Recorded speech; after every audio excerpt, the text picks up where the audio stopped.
Hello everyone, welcome to the class. आज की class में जो है हम एग्जाम पॉइंट ऑफ व्यू से जो इम्पोर्टेंट टॉपिक्स हैं डिफरेंशिएशन, इंटीग्रेशन के, एप्लीकेशन ऑफ डेरिवेटिव्स के, आज की क्लास में जो है वो क्वेश्चंस हम डिस्कस करेंगे। तो शुरुआत करते हैं हमारे फर्स्ट क्वेश्चन से। फर्स्ट क्वेश्चन है the set of points where the function F of X is differentiable is. अब हमें बताना है कि जो हमारा फंक्शन है ये किस पॉइंट पे जो है डिफरेंशिएबल होगा। देखो, जो फंक्शन की डिफरेंशिएबिलिटी है फर्स्ट ऑफ ऑल तो हम कहाँ पे चेक करते हैं, उसकी डोमेन के पॉइंट्स पे चेक करते हैं। तो सबसे पहले तो हमें क्या पता करना पड़ेगा, जो ये हमारा गिवन फंक्शन है इसकी डोमेन क्या है। अब फंक्शन की डिफरेंशिएबिलिटी चेक करने के दो तरीके हैं। सबसे पहला मेथड जो हम किसी भी फंक्शन की डिफरेंशिएबिलिटी को चेक करने के लिए अप्लाई करते हैं वो होता है ग्राफिकल मेथड। हम क्या करते हैं, अगर हमें फंक्शन का ग्राफ आता है तो हम उसका ग्राफ जो है ड्रॉ करके देखते हैं। अगर गिवन फंक्शन का ग्राफ जो है क्या आ जाए, स्मूथ आ जाए, तो इसका मतलब क्या है कि पॉइंट जो गिवन फंक्शन है वो हर उस पॉइंट पे क्या होगा, डिफरेंशिएबल होगा। बट अगर हमारे ग्राफ में क्या आ रहे हैं, शार्प एजेस आ रहे हैं, शार्प कर्व्स आ रहे हैं, तो उस केस में जो हमारा फंक्शन है वो डिफरेंशिएबल नहीं होता है उस पर्टिकुलर पॉइंट पे, जिस पॉइंट पे जो है हमारा क्या आ रहा होता है, शार्प एज आ रहा होता है। तो देखो, अगर मैं सिर्फ फंक्शन ले लूं F of X is equal to mod, अब हमें पता है मोड एक्स की डोमेन जो है वो सारे के सारे रियल नंबर है। मोड एक्स का ग्राफ हम सबको पता है, मोड एक्स का ग्राफ जो है ऐसे बनता है। तो अगर मैं देखूं x इज इक्वल टू 0 पे हमारा क्या है, शार्प एज आ रहा है। ये जो हमारा पॉइंट है, इस पॉइंट पे हमारा क्या आ रहा है, शार्प एज आ रहा है। तो ये जो हमारा पॉइंट है, ये x इज इक्वल टू 0, ये कैसा पॉइंट है, ये जो है इस फंक्शन पे जो मेरा फंक्शन है नॉट डिफरेंशिएबल है। इस फंक्शन पॉइंट पे जो है हमारा फंक्शन डिफरेंशिएबल है। अगर मैं दे लूं x minus one is F of X is equal to mod x minus, तो इसका जो कर्व है कैसे बनता है, ऐसे बनता है। तो ये जो शार्प कर्व है किस पॉइंट पे देता है, x is equal to one पे देता है, तो ये फंक्शन जो है x is equal to one पे डिफरेंशिएबल नहीं होगा। अगर मैं बात करूं साइन x की, साइन x क्या होता है, साइन x का ग्राफ कैसे आता है, साइन एक्स का ग्राफ जो है मेरा ऐसे होता है।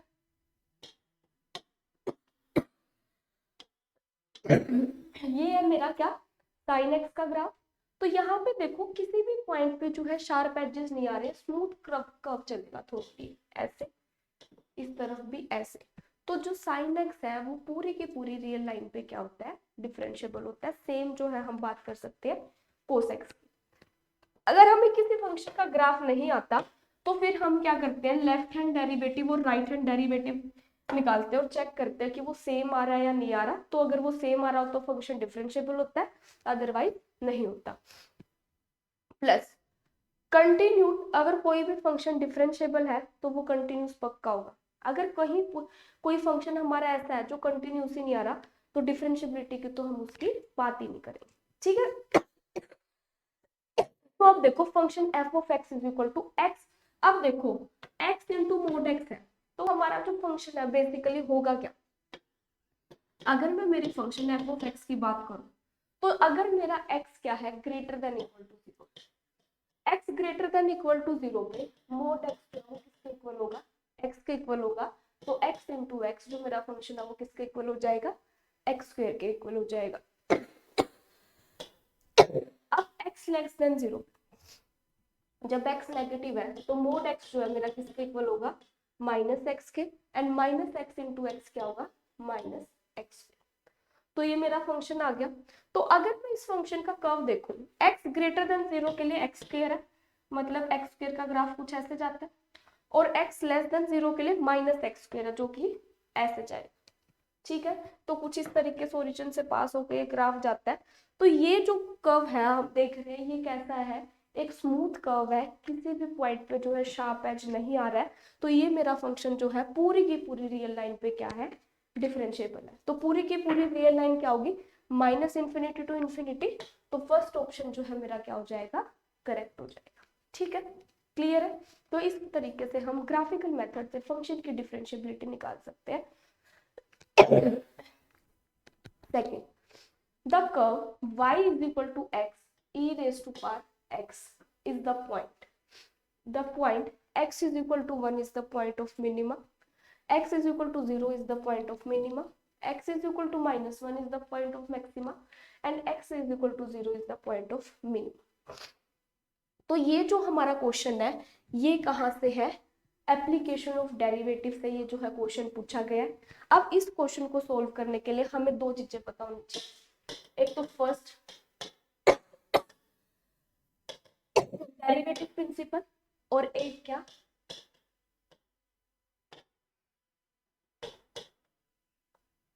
Second derivative rule, first derivative rule and second derivative rule. देखो हम क्या करते हैं, हमारे पास कोई भी फंक्शन है y की फॉर्म में गिवन है, तो फर्स्ट डेरिवेटिव रूल से हम क्या करते हैं, पहले मैं आपको रूल बताती हूँ फिर हम इस क्वेश्चन को जो है करेंगे। तो मैं क्या करती हूँ, dy बाई डी एक्स निकालती हूँ, फर्स्ट डेरिवेटिव निकाला और उसको 0 के इक्वल कर दिया। तो जब मैंने dy बाई डी एक्स को 0 के इक्वल रखा तो यहाँ से जो है मेरे को x की वैल्यू मिलेगी। तो वो जो x की वैल्यू मिलेंगे फर्स्ट डेरिवेटिव से उनको हम क्या बोलते हैं, क्रिटिकल पॉइंट्स। अब क्रिटिकल पॉइंट्स क्या है, क्रिटिकल पॉइंट्स ऐसे पॉइंट्स हैं जो हमें मैक्सिमा या मिनिमा देते हैं, मतलब जिन पॉइंट्स पे या तो मेरे फंक्शन की मिनिमम वैल्यू आएगी या मैक्सिमम वैल्यू आएगी। तो ये जो point x is equal to 0 1 ये जो हमने गिवन है ये पॉइंट हम कहाँ से निकाल लेंगे, dy बाई डी एक्स को फर्स्ट डेरिवेटिव को क्या करके 0 करके। अब क्रिटिकल पॉइंट्स तो आ जाएंगे, फिर नेक्स्ट जो हमारा डाउट होता है ये चेक करना कि कौन सा पॉइंट तो है जो है हमें मिनिमा दे रहा है और कौन सा पॉइंट जो है हमें क्या दे रहा है, मैक्सिमा। तो उसके लिए हम क्या करते हैं, सेकंड डेरिवेटिव टेस्ट जो है अप्लाई करते हैं। फर्स्ट डेरिवेटिव टेस्ट हो गया, अब सेकंड डेरिवेटिव टेस्ट लगाएंगे। तो उसके लिए हम क्या करते हैं, गिवन फंक्शन का डबल डेरिवेटिव निकालते हैं।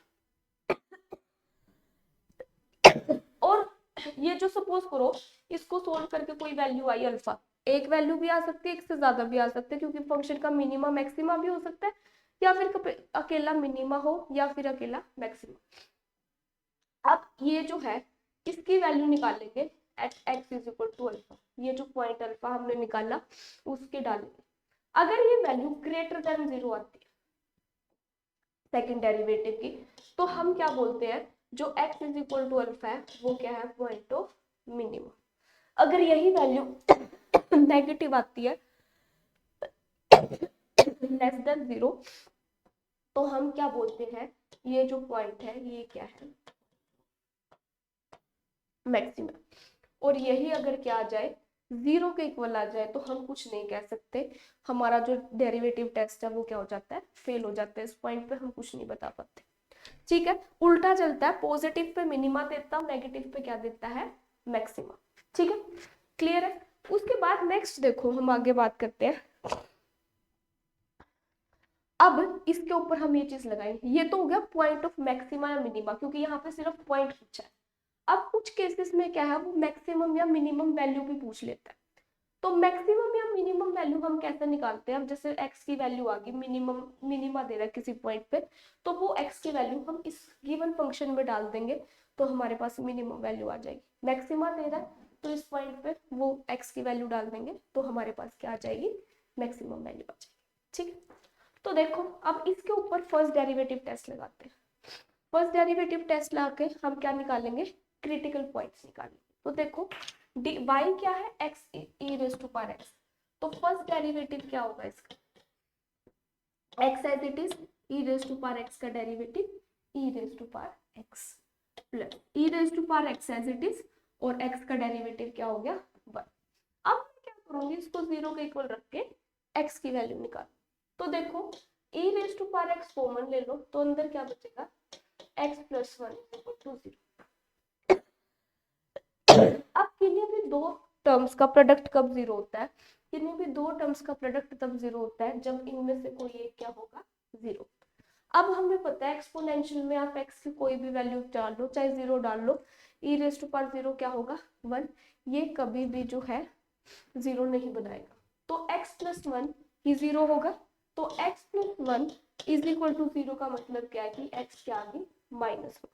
तो x जो है सिर्फ x की एक ही वैल्यू आई है -1, तो या ये x जो है या तो ये मिनिमा देगा या मैक्सिमा देगा, तो 0 वाला ऑप्शन तो वैसे ही ऑटोमेटिकली क्या हो गया है हमारा, एलिमिनेट हो गया। यस, तो उसके बाद नेक्स्ट देखो हम क्या करेंगे, -1 और 1 पे अब हमें चेक करना है मिनिमा या मैक्सिमा। तो मिनिमा या मैक्सिमा हम कैसे चेक करेंगे, सेकंड डेरिवेटिव टेस्ट अप्लाई करेंगे। तो सेकंड डेरिवेटिव जब मैं निकालूंगी इसका, फर्स्ट डेरिवेटिव है e raise to power x, ये ले लो चाहे x e रेज़ टू, यही है। अब इस पे लगाओ d/dx, तो ये क्या बना, x as it is e raise to power x का e raise to power x plus e raise to power x और x का derivative 1 plus e raise to power x का derivative e raise to power x। तो ये क्या बन गया, e raise to power x common निकाल लो, x 1 + 1।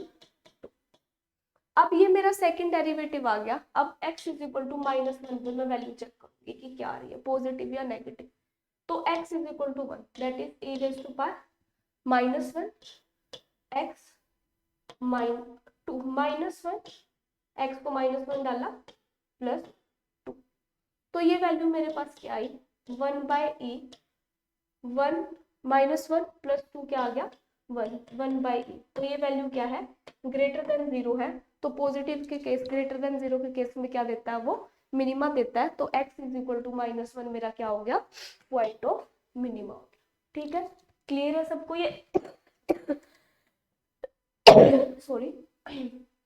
नेक्स्ट देखो, नेक्स्ट क्वेश्चन करते हैं, द मैक्सिमम वैल्यू। अब पिछले क्वेश्चन में क्या था, point of minima and maxima पूछ रहे थे। अब इस क्वेश्चन में हमसे क्या पूछा गया है, इस फंक्शन की मैक्सिमम वैल्यू निकाल पूछी गई। तो पहले तो हम क्या करेंगे, पॉइंट ऑफ मैक्सिमा निकाल लेंगे और वो पॉइंट ऑफ मैक्सिमा वो जो x की वैल्यू आएगी इसके अंदर डाल देंगे, तो अल्टीमेटली हमें क्या मिल जाएगी, मैक्सिमम वैल्यू मिल जाएगी। यस और नो। तो देखो कैसे करेंगे हम maxima, the maximum value of log x by x क्या होगी। तो क्या है, फर्स्ट डेरिवेटिव टेस्ट लगाएंगे। तो पहले तो इसका क्या करेंगे, डेरिवेटिव करेंगे विद रिस्पेक्ट टू x, क्या करने के लिए, क्रिटिकल पॉइंट्स निकालने के लिए। तो क्या करूंगी मैं, इस पे क्वोशिएंट रूल लगाऊंगी इसका डेरिवेटिव करने के लिए। तो क्या आएगा, x² x as it is, log x का डेरिवेटिव 1/x माइनस क्या होगा, log x as it is और x का डेरिवेटिव क्या आ जाएगा, 1। तो इसको मुझे किसके इक्वल करना है, 0 के। x से x कैंसिल, तो यहाँ पे क्या आ गया, 1 minus log x is equal to क्या आ गया, 0 आ गया। यस और नो।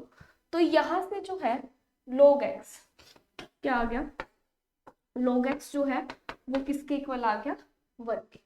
अब log x जो है 1 वैल्यू कब क्या देता है, तो यहाँ x को आप एज इट इज रखो, log को उधर ले जाओगे तो क्या बनेगा, exponential e raise to power 1 which is equal to.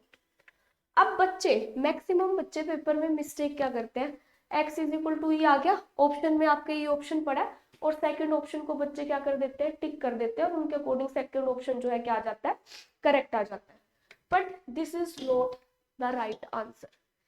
ई जो है क्रिटिकल पॉइंट है, जब हम फर्स्ट डेरिवेटिव को 0 करते हैं तो वो क्रिटिकल पॉइंट है, मतलब ऐसा पॉइंट जिसपे या तो फंक्शन मैक्सिमा देगा या मिनिमा देगा। वो हम कैसे चेक करते हैं, सेकंड डेरिवेटिव टेस्ट से। अब देखो मैक्सिमम वैल्यू पूछी गई है तो ऑब्वियसली फंक्शन मैक्सिमम वैल्यू दे रहा होगा, तभी हमसे मैक्सिमम वैल्यू पूछी है, अदरवाइज ऐसे तो पूछेंगे नहीं। तो इसका मतलब क्या है कि, और एक ही x की एक ही वैल्यू आई, ऐसा भी नहीं है 2 वैल्यू आई है तो हम चेक करेंगे कि which one give maxima and which one give minima. तो हम क्या करेंगे, इसको ही मैक्सिमम लेंगे। तो ई पे मैक्सिमम वैल्यू देगा तो मैं क्या करूंगी, गिवन फंक्शन में वो वैल्यू डालूंगी। तो क्या होगा, log e divide by e, ये कैंसिल तो 1/e, तो मैक्सिमम वैल्यू इसकी क्या आएगी, 1/e आएगी। तो थर्ड ऑप्शन जो है आपका क्या होगा, करेक्ट आंसर। ठीक है, क्लियर है सबको। नेक्स्ट देखो, नेक्स्ट हमसे क्या पूछा गया है, इंटीग्रेशन पूछा गया है 1 - x² बाय x² प्लस का। देखो जो ये इस टाइप के क्वेश्चंस होते हैं जिसमें न्यूमरेटर और डिनोमिनेटर दोनों में क्या होता है, एल्जेब्रिक टर्म्स जो है, पोलिनोमियल टर्म्स जो है वो गिवन होती है। तो इसमें आपको क्या ध्यान रखना है, इसमें आप एक चीज देखो, अगर डिनोमिनेटर की डिग्री जो है न्यूमरेटर से बड़ी है या बराबर है, तो उस केस में क्या करो, इसको डिवाइड करके इजी फॉर्म में कर लो, सो दैट आपको इजीली जो है वो क्या मिल जाए, आंसर मिल जाए। तो देखो अब हमें पता है कि कोई भी चीज है अगर p डिवाइड बाय q है, ठीक है, और इसको डिवाइड करने में p को q से डिवाइड करने पे r रिमाइंडर आ रहा है, ऐसे किया, p को डिवाइड किया q से, कुछ भी यहाँ पे r रिमाइंडर आ गया और यहाँ पे कोई टर्म आई d, तो इसको मैं कैसे लिखती हूँ, इसको मैं ऐसे लिखती हूँ d plus r by q, इस तरीके से लिख सकती हूँ। तो ये ऐसे हमें हमें क्या मिल जाती है, एक इजी फॉर्म मिल जाती है, क्या पता जिसका हमें इंटीग्रेशन जो है करना आता। तो इसमें देखो मैं क्या करूंगी, इसको मैं माइनस को पहले लिख लेती हूँ, माइनस एक्स स्क्वायर, ये प्लस वन, इसको किससे डिवाइड करना है, एक्स स्क्वायर प्लस वन से, तो इसको डिवाइड किया माइनस वन मल्टीप्लाई किया, तो यहाँ क्या बना, minus x square minus one, यहाँ पे माइनस किया, माइनस माइनस प्लस हो गया, तो ये क्या है, कैंसिल हो गया, ये भी प्लस बन गया, तो वन प्लस वन टू, तो जब मैंने इसको डिवाइड किया तो मेरा रिमाइंडर कितना आ रहा है, टू आ रहा है, तो मैं इसको कैसे लिखूंगी, माइनस वन, ये प्लस रिमाइंडर कितना है, two divide by X square plus one, इसका क्या कर दूंगी मैं, इंटीग्रेशन कर दूंगी विद रिस्पेक्ट टू dx, यही होगा। अब देखो माइनस वन का इंटीग्रेशन क्या होगा, माइनस एक्स प्लस टू, तो कॉमन है, one by one plus x square. देखो जब भी आप इंटीग्रेशन डिफरेंशिएशन कर रहे हो, अल्टीमेटली घूम फिर के ट्रिग्नोमेट्री का डायरेक्टली इनडायरेक्टली कहीं ना कहीं यूज जो है हो रहा होता है। मैंने आपको ये चीज पहले भी बताई और मैं आज भी बता रही हूँ कि ट्रिग्नोमेट्री के फॉर्मूलाज, डबल एंगल फॉर्मूलाज, ये सारे जो है आपको टिप्स पे होने चाहिए, तभी आप कोई भी क्वेश्चन जो है इजीली अटेम्प्ट कर पाओगे। तो one by one plus x square का इंटीग्रेशन क्या होता है, उसका इंटीग्रेशन होता है tan इनवर्स एक्स। और जब भी हम क्या करते हैं, इनडेफिनेट इंटीग्रल करते हैं जिसमें लिमिट्स गिवन नहीं होती, तो उस केस में साथ में प्लस सम कांस्टेंट सी, तो जो है क्या आता है, फोर श्योर आता है, ठीक है, क्लियर है, प्लस सम कांस्टेंट सी। नेक्स्ट देखो, नेक्स्ट उसके बाद हम बात करते हैं आगे नेक्स्ट क्वेश्चन की। Next sign square X by two, अब देखो सेम वही है, मेरे को नहीं पता, अब जब मैं डिफरेंशिएशन करती हूँ तो मैं क्या करती हूँ, डिफरेंशिएशन में तो मैं घूम फिर के जो है चेन रूल अप्लाई कर देती हूँ, चेन रूल की हेल्प से इजीली जो है वो मेरे अपने क्वेश्चंस कर लेती हूँ। लेकिन इस केस में, इंटीग्रेशन के केस में चेन रूल नहीं अप्लाई होता, और मेरे को साइन स्क्वायर एक्स का इंटीग्रेशन भी जो है नहीं पता। मुझे पता है साइन एक्स का इंटीग्रेशन जो है वो होता है cos x minus cos x, but sine square का नहीं मुझे पता, तो इसको भी मेरे को ऐसे फॉर्म में बनाना पड़ेगा जिसका की है जो इंटीग्रेशन जो है मुझे नो नो, और उस फॉर्म में मैं उसको बनाऊंगी कैसे, ट्रिग्नोमेट्रिक फॉर्मूला की हेल्प से ही वो बन सकता है। तो अब मेरे को पता है one minus two sine x जो है वो किसके इक्वल होता है, cos one minus two sine square x जो है किसके इक्वल होता है, कोस टू एक्स के। ये क्या क्या है, मेरे हाफ एंगल फॉर्मूलाज होते हैं। तो अगर मैं बात करूं one minus two sine square X by two की, तो ये एंगल जो है यहाँ पे कितना हो जाएगा, इसका डबल होता है, तो ये क्या आ गया, कोस एक्स आ गया। तो यहाँ से अगर मैं बात करूं वन माइनस कोस एक्स जो है वो किसके इक्वल आ गया, two sine square X by two के। तो यहाँ से जो है मेरी sine square X by two की वैल्यू क्या आ गई, यहाँ से मेरे sine square X by two की वैल्यू आ गई one minus cos X divide by two. अब मेरे को कोस एक्स का इंटीग्रेशन आता है, बाकी टर्म्स तो क्या है, कांस्टेंट है, तो मैं इजीली इस क्वेश्चन को कर सकती हूँ।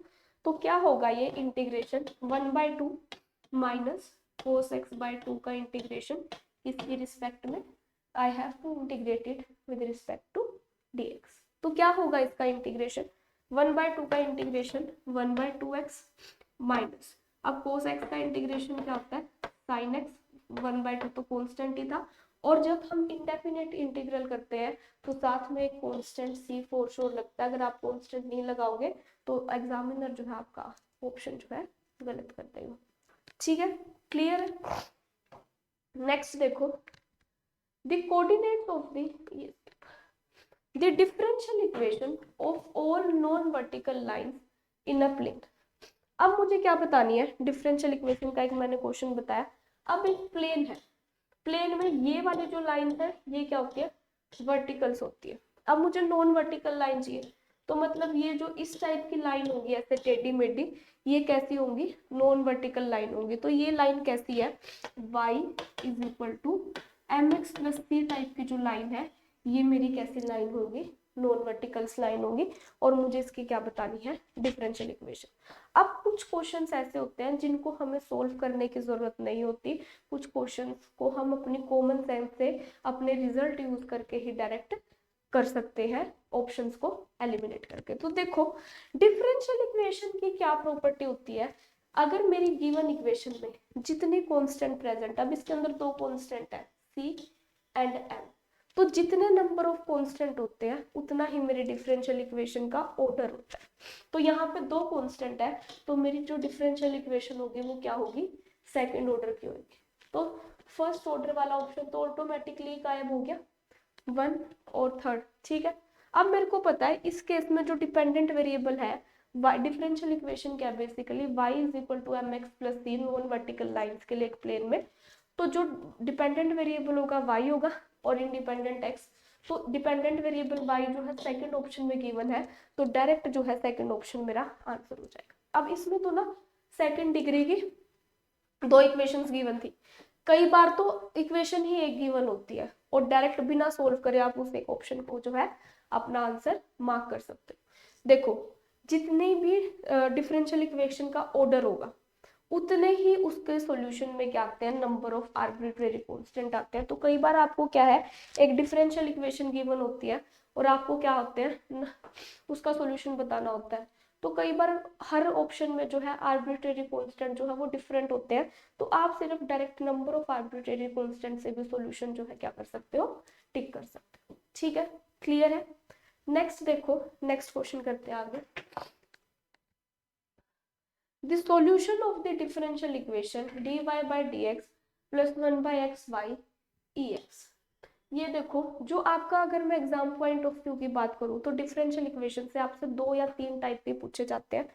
एक तो नॉर्मल डिग्री या ऑर्डर के ऊपर क्वेश्चन आता है, एक आपसे सॉल्यूशन पूछा जाता है। सॉल्यूशन या तो आपका सब्स्टिट्यूशन मेथड से हो जाता है, वेरिएबल सेपरेबल फॉर्म से होता है, या दूसरी जो आपको फॉर्म गिवन होती है वो होती है लीनियर फॉर्म।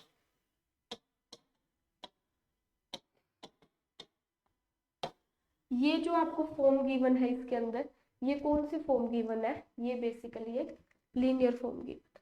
ठीक है, तो ये लीनियर फॉर्म क्या है, dy by dx plus 1 by xy is equal to e raise to power x। ये फॉर्म मुझे क्या है, गिवन। ठीक है, तो ये फॉर्म गिवन है, तो क्या है, लीनियर फॉर्म होती क्या है, पहले ये करते हैं, dy by dx plus py is equal to q। इस टाइप की शक्ल की दिखने वाली डिफरेंशियल इक्वेशंस को हम क्या बोलते हैं, लीनियर डिफरेंशियल इक्वेशंस बोलते हैं। जहां पे p और q, ये जो p और q है ये मेरे क्या है, फंक्शंस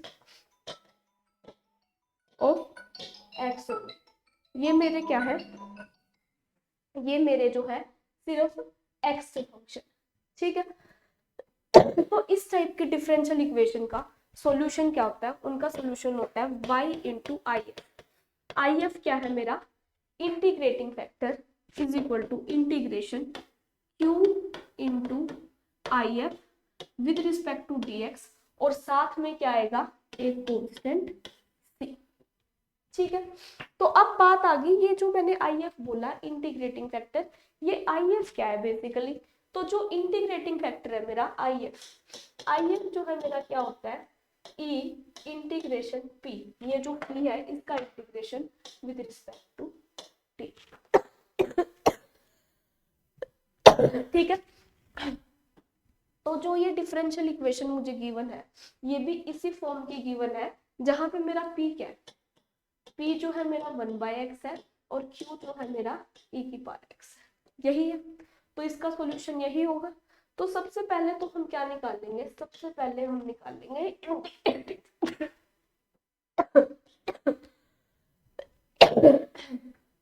सॉरी। तो सबसे पहले हम लोग क्या निकालेंगे, इंटीग्रेटिंग फैक्टर निकालेंगे। तो इंटीग्रेटिंग फैक्टर क्या होगा मेरा, ई इंटीग्रेशन पी की वैल्यू डालो, क्या है 1 विद रिस्पेक्ट टू dx। तो ये क्या हो गया, ई इंटीग्रेशन 1/x का इंटीग्रेशन क्या होगा, log x। ठीक है, तो e से log कैंसिल, तो ये मेरा क्या आ गया x।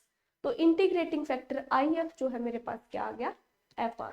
तो उसको इसके अंदर सब्स्टिट्यूट करो तो मेरा क्या आ गया, y इंटू इंटीग्रेटिंग फैक्टर क्या है, x is equal to integration q का, क्यू मेरा कितना है e raise to power x into x with respect to dx plus some constant c। अब इंटीग्रेशन मेरे को करना है, दो फंक्शंस है, एक अलजेब्रिक फंक्शन है, एक ये एक्सपोनेंशियल फंक्शन है, इनका मुझे क्या करना है, इंटीग्रेशन करना है। तो किसी कोई भी दो फंक्शन अगर मल्टीप्लाई में होते हैं तो डिफरेंशिएशन में तो हम क्या करते हैं, उनके ऊपर प्रोडक्ट रूल लगाते हैं, और इंटीग्रेशन में हम उसके ऊपर क्या लगाते हैं, एक आइलेट। देखो आइलेट रूल जो है आपको पता होना चाहिए, अगर वो इंटीग्रेशन का हार्ड लेवल का क्वेश्चन पेपर में डालता है तो वो 90% चांस होते हैं कि वो आइलेट के ऊपर ही जो है क्या होता है, बेस्ड होता है। तो आइलेट के अकॉर्डिंग एक्सपोनेंशियल से पहले अलजेब्रा आता है, तो इसको हम फर्स्ट फंक्शन मान लेंगे और इसको हम क्या मान लेंगे, सेकेंड फंक्शन। तो y इंटू एक्स किसके इक्वल आएगा मेरा, first function as it is integration of second that is e raise to power x minus integration किसका, डिफरेंशिएशन ऑफ फर्स्ट फंक्शन जो कि 1 होगा, integration of second with respect to dx plus some constant c। y is equal to, इस x को नीचे ले आओ, x से x कैंसिल, e की पावर x माइनस एक x इसमें आएगा, e की पावर x का इंटीग्रेशन e की power x by x plus c by x। तो ये आपका क्या हो गया, सॉल्यूशन। अब ध्यान से देखो, ये जो डिफरेंशियल इक्वेशन थी इसका ऑर्डर क्या था, इस डिफरेंशियल इक्वेशन का ऑर्डर था जो था बेसिकली 1 था। तो इसका जो सॉल्यूशन आया है, इसके सॉल्यूशन में सिर्फ एक ही कांस्टेंट आया, जितना मेरा डिफरेंशियल इक्वेशन का ऑर्डर होगा उतने ही उसके सॉल्यूशन में नंबर ऑफ कांस्टेंट आते हैं, और जितना ही ये y में जितने नंबर ऑफ कांस्टेंट है उतनी ही ऑर्डर की हमारी क्या बनती है, अगर डिफरेंशियल इक्वेशन बनती है, अगर हमें इससे क्या बनानी हो, एक डिफरेंशियल इक्वेशन बनानी। ठीक है, क्लियर। आगे बढ़ते हैं, देखो नेक्स्ट क्वेश्चन करते हैं। नेक्स्ट क्वेश्चन जो है प्रोबेबिलिटी का डाला है हमने। The 3 distinct numbers are selected from first 100 numbers. मेरे को क्या है, first 100 natural number given 1 to 100। मुझे क्या बतानी है, प्रोबेबिलिटी बतानी है कि दी नंबर 3 नंबर्स, जो मैंने 3 नंबर सिलेक्ट किए वो तीनों के तीनों क्या हो, डिविजिबल हो 2 और 3 से। यही निकालना है। तो कैसे करेंगे, देखो प्रोबेबिलिटी क्या होती है किसी भी इवेंट की, फेवरेबल आउटकम, कि वो जो इवेंट है उसके फेवर में कितने आउटकम है, by total number of outcome, यही है। तो इवेंट क्या है, एक ऐसा नंबर चूज करना फर्स्ट 100 नंबर में से जो किससे हो, 2 और 3 दोनों से डिविजिबल। तो और टोटल नंबर ऑफ आउटकम क्या होंगे, इन 100 में से 3 नंबर सिलेक्ट करते।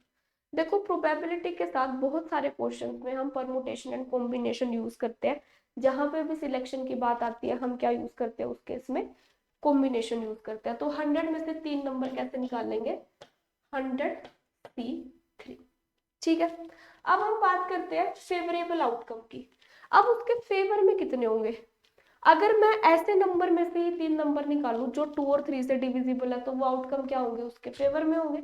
तो कितने ऐसे नंबर हैं फर्स्ट 100 में से जो 2 और 3 से डिविजिबल है, तो हम कैसे निकालते हैं, टोटल नंबर ऑफ इंटीजर्स, जितने भी मुझे नंबर गिवन है उनको मैं क्या कर देती हूँ, सपोज करो मुझे नंबर निकालने हैं 100 फर्स्ट 100 में से जो 2 से डिविजिबल है, तो मैं क्या करूंगी, डिवाइड बाय 2 करके उसका ग्रेटेस्ट इंटीजर निकाल दूंगी। सपोज करो मेरे को फर्स्ट 100 इंटीजर्स में से वो नंबर निकालना है जो n से डिविजिबल है, तो मैं क्या करूंगी, n से डिवाइड करके उसका क्या निकाल दूंगी, ग्रेटेस्ट इंटीजर निकाल दूंगी। तो इस केस में मुझे 2 और 3 दोनों से चाहिए, तो जब ऐसे दो नंबर्स होते हैं तो मैं क्या करती हूँ, उनका एलसीएम ले लेती हूँ। तो 2 और 3 का एलसीएम क्या आएगा, 6। अब मैं इसको 6 से डिवाइड करूँ तो ये क्या आएगा, 6 1 जा 6, नीचे क्या आ गया 6 6 का 36.6 कुछ ऐसे बनेगा। अब 16.6 का ग्रेटेस्ट इंटीजर क्या होता है, नंबर जिन दो इंटीजर्स के बीच में लाई करता है उनमें से छोटे वाले इंटीजर को हम क्या बोलते हैं, ग्रेटेस्ट इंटीजर। तो ये 16.6 किन दो इंटीजर के बीच में लाई कर रहा है, 16 और 17 के बीच में लाई कर रहा है, जिनमें से छोटा वाला क्या है 16। देखो नाम इसका ग्रेटेस्ट इंटीजर होता है बट नंबर हम कौन से वाला उठाते हैं, छोटे वाला उठाते हैं। तो इसका ये क्या हो गया 16, इसका ग्रेटेस्ट इंटीजर। तो 16 ऐसे नंबर्स हैं जो 2 और 3 दोनों से डिवाइड है। तो फेवर में कौन से होंगे, अगर मैं इन 16 से ही वो नंबर उठाऊं तो वो क्या होंगे, इसके फेवर में होंगे। फिर अब हम क्या करेंगे, परमुटेशन एंड कॉम्बिनेशन को सोल्व करके देखेंगे कि कौन सा ऑप्शन जो है हमारा क्या आ रहा है, करेक्ट आ रहा है। तो देखो इसको सोल्व करते हैं। 116c3 that is 16 factorial by 16 minus 3 13 factorial into 3 factorial divided by 100 factorial 100 minus 3 97 factorial into 3 factorial। इसको आगे सोल्व करते हैं। 16 इंटू 15 इंटू 14 इंटू 13 ऐसे सोल्व करते हैं फैक्टोरियल को। Divide by 13 factorial into 3 factorial, इसको जो है ऊपर ले जाओ दूसरे वाले टर्म को, इंटू क्या आएगा 97 factorial into 3 factorial divide by 100 factorial को जो है क्या करो ओपन करो। तो क्या आएगा ये 100 इंटू 99 इंटू 98 इंटू 97 97 से 97 कैंसिल, 3 से 3 कैंसिल, 13 से 13 कैंसिल हो गया। अब देखो क्या क्या टर्म बची। अब ये देखो 3 5 जा 15 और ये 3 3 जा 9 33, यही हो गया। फिर अब देखो 5 से क्या जा रहा है, 5 1 जा 5 और ये 100 चला गया किस पे 20 पे चला गया। ठीक है, अब देखो क्यों क्या जा रहा है 70, इसको 2 से लो, ये 7 पे जा रहा है यस, और ये किस पे जाएगा, अगर मैं 2 से करूँ 10 पे जाएगा, चला गया। अब देखो यहाँ पे क्या जा रहा है, कुछ जा रहा है यहाँ पे 98 7 1 जा 7, नहीं ये नहीं जा रहा है। तो ये देखो 16 से करके देखते हैं, 4 4 जा 16, यहाँ पे क्या आएगा 4 1 जा 4 4 2 जा 8, 2 उससे करते हैं ये आ गया 4 4 जा 8 49 49 2 जा 98, तो ये चला गया 7 1 जा 7 7 7 जा 49। तो ऊपर तो हमारा सिर्फ एक ही बचा है 4, और तीनों ऑप्शन चारों ऑप्शन में 4 तो है ही। अब नीचे देखो, नीचे क्या बचा है 10 इंटू 33 दैट इज 330 इंटू 7। अब देखो ये वाली तो कोई भी टर्म बनने से रही, तो कौन सा ऑप्शन आएगा अल्टीमेटली, फोर्थ ऑप्शन जो है हमारा आंसर आएगा। कैलकुलेशन जो है ये एक बार चेक कर लेना, फोर्थ ऑप्शन जो है हमारा क्या आ जाएगा, आंसर आ जाएगा। ठीक है, क्लियर है। नेक्स्ट देखो, नेक्स्ट क्वेश्चन करते हैं। नेक्स्ट क्वेश्चन जो है वो हम किसकी हेल्प से करेंगे, डिफरेंशिएट करना है बेसिकली। मुझे क्या करना है नेक्स्ट क्वेश्चन में, dy by dx of e raise to power 10x, इसका मुझे डेरिवेटिव निकाल। तो मुझे पता है इसके अंदर हम क्या अप्लाई करेंगे, चेन रूल। मुझे पता है e की पावर x का डेरिवेटिव क्या होता है, e की पावर x होता है। अब मुझे क्या है चेन रूल अप्लाई करना है, क्योंकि यहाँ x की बजाय क्या 10x है, तो इसका डेरिवेटिव क्या होगा e की पावर 10x, और जो ये x माना है इसका डेरिवेटिव फर्दर किसके रिस्पेक्ट में, x के रिस्पेक्ट, यही हो जाएगा। तो e क्या बनाइए 10x का डेरिवेटिव क्या है, देखो फॉर्मूला जो है वो आपको याद करने पड़ेंगे, तभी आप ये डेरिवेटिव के क्वेश्चंस कर पाओगे। 10x का डेरिवेटिव जो है वो sec स्क्वायर x होता है, तो ये जो है आपका क्या आ जाएगा, रिक्वायर्ड आंसर आ जाएगा। ठीक है, क्लियर है।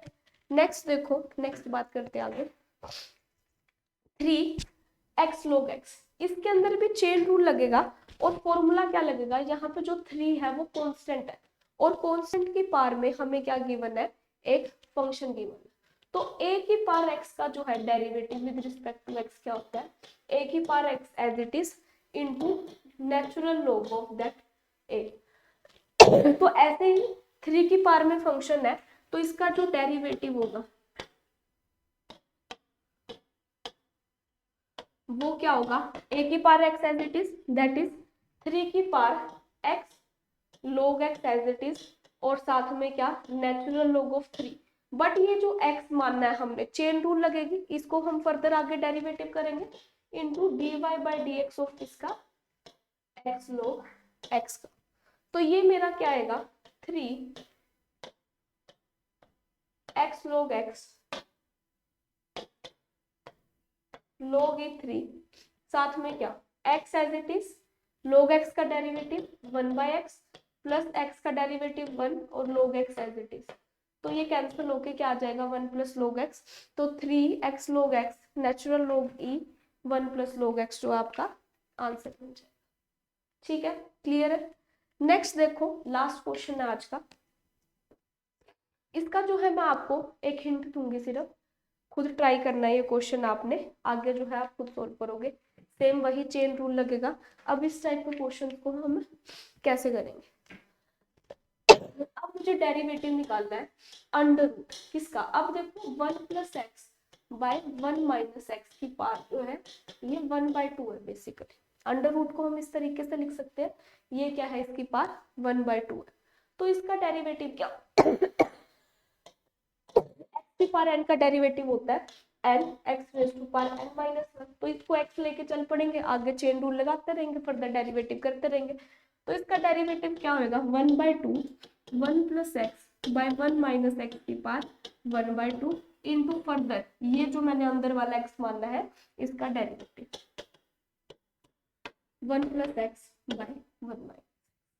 ठीक है, तो अब देखो नेक्स्ट स्टेप में क्या आ जाएगा, ये तो क्या होगा 1 बाय 2 माइनस 1 आएगा, नेगेटिव पावर हो जाएगी, तो ये नीचे रेसिप्रोकल फॉर्म में भी लिख सकते हैं। अब इसका डेरिवेटिव करना है, तो ये क्या है, दो टर्म्स जो है मेरी डिवीजन में है, तो इसके डेरिवेटिव के लिए हम क्या लगाएंगे, क्वोशिएंट रूल अप्लाई करेंगे और उस तरीके से इसको आगे सोल्व कर देंगे और हमें अल्टीमेटली हमारा आंसर मिल जाएगा। ये जो है आपने खुद करना है, ये मैंने आपको एज अ होमवर्क आपके लिए छोड़ दिया है, एक बार ट्राई करना, चेन रूल जो है इसके ऊपर easily you will get your answer. तो आज की क्लास में सिर्फ इतना ही। Okay, that's all for today, bye everyone, see you next.